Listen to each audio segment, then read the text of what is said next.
هاي وحدة من أغرب المطاعم اللي ممكن تشوفوها. مطعم اخدم نفسك بنفسك، تاخذون الشيش مالتكم اللي سعره 2000 دينار وترحون له بالفحم، وبعدها تاخذون الخبز الخاص بيكم. ما تعطيني فد وحدة نجربها هسه مباشر نجربها من التنور.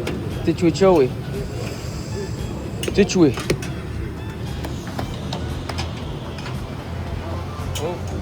هو مطعم ما بي بيبسي. ليش؟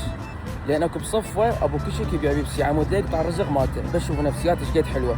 هسه جهز الخبز الحار وبالاضافه للاكل. بشوف الحراره مال الاكل والمقبلات كلها مجانا. صراحه هذا المطعم صار لي سنتين او سنتين ونص اكل يمه، الاكل مالته فد شيء عجبني. ابلش بالتكه.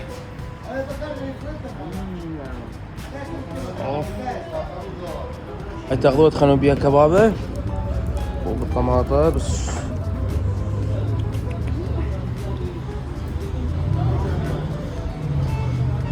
والله يفوتكم. اتمنى ستوا كلكم هنا قاعدين يمي. ما عجبتني. بس وقفوا نسيت شغله.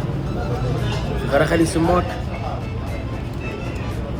حبيبي ابو انس، اي واحد يريد يجيكم ممكن ما يندل العنوان، فدليهم العنوان بطريقه مبسطه.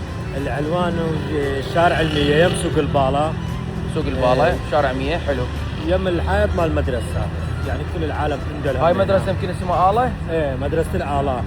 اوكي. وهذا اكو فندق هنا اشبيليا ارياكو. ارياكو. ايه. انتبهوا تعالوا هنا. هذا الاسم مال المطعم صراحه. مطعم كاسرو. مطعم منو؟ مطعم كاسرو. انا صراحه صار لي سنتين ونص 3 سنوات اكل يمي. الاكل مالته خرافي. سعر الشيشه 2000 دينار. فانصحكم تجون هنا وذكركم العنوان.